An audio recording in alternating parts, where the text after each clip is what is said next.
Well, I think students need to look back at the notes that they've written throughout the semester. And I always think it's really helpful if students can sit down and talk to their professors and say, you know, based on the notes that I've taken, based on how I've done on other tests, what suggestions can you give me? I always think it's good when students go in to talk to professors to say, how am I doing in your class, and what could I do to be doing better? And if you can ask those two questions, you really get most of your answers covered. So as far as study tips, I would say that's the big one first, is to go in and meet with the professor and look through the notes and those kinds of things, just to make sure that you don't have gaps missing. I think for a lot of students it really helps to study in small groups. Keep your groups about 3 people. If it gets to be larger than that, it becomes too much of a social event. And really quiz each other on the questions and on the materials that you're going over, so that it doesn't just become, yeah, we need to know this, we need to know this, but instead say, okay, list this for me or explain this to me, and then really quiz each other in that respect, because then you have to be able to come up with the information rather than, yeah, I know that and we don't need to do anything more with that. Some students will say they don't like to study in groups. My concern with that, and I understand that, but when students study by themselves, sometimes if you just look at your notes or you look at your review sheet and you look through there and you say, I know all this information, I'm comfortable with this, I know this, I'm familiar with this, I'm good. And then the students will go in to take the test and they come out and then they come to me and say, oh, I froze on the test, I blanked out completely. And it's more of a case of they didn't really know the material. They were just familiar with what was in front of them. And when it turns into a test question, you remember seeing it on the paper, but you don't remember the process. I think if it's an essay test, it's really good to practice writing out main points.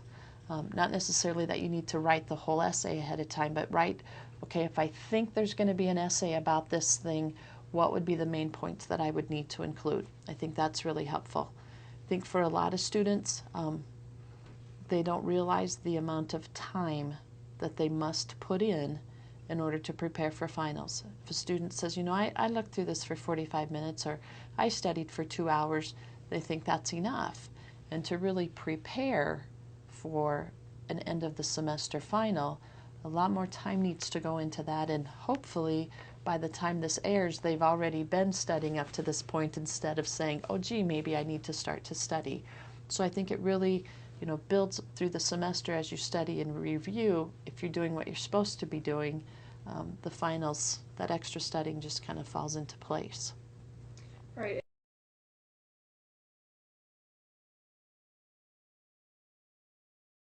I think the basics, the things that, you know, your mom told you to do that you kind of roll your eyes, eat, sleep. Your body can't function well if you're not well. And so to be able to take care of yourself ahead of time so that when it comes time for the test, I know a lot of students pull an all-nighter. Then you go in to take the test and you're so tired you can't remember what's what and you can't keep things straight. And it's really tempting to stay up, either because you think, oh, I need to cram all this information in, or some of the seniors are saying, well, this is the last I'm going to get to see these people, I want to spend time with them.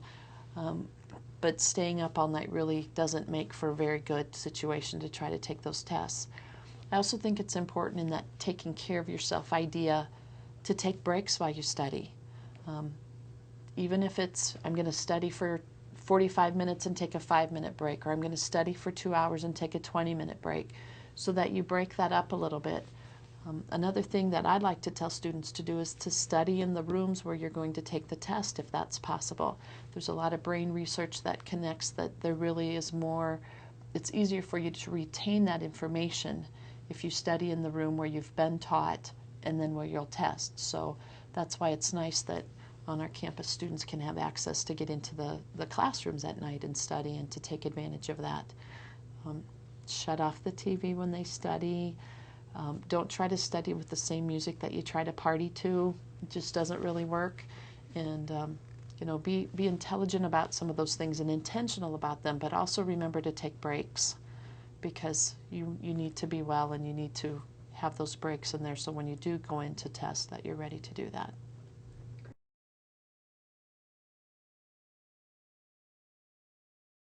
the weather's nice today, it's really hard not to want to be outside and to go play lawn golf and go sit by the lake.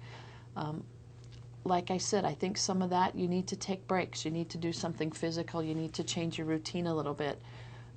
But you still need to keep your eye on the prize, and that's, the grades at the end of the semester, and really keep your focus. And, I think a lot of it goes back to time management. If you plan when you're going to study and plan when you're going to play and find a good balance and take advantage of Storm Lake right now because it is beautiful this time of year, but also keep that in moderation so that you do go back and study. And I think a lot of times for seniors, they kind of think at this point, well, I'm almost done. Hang in there till the end, because a lot of times those finals can make a difference on a grade. So that's important.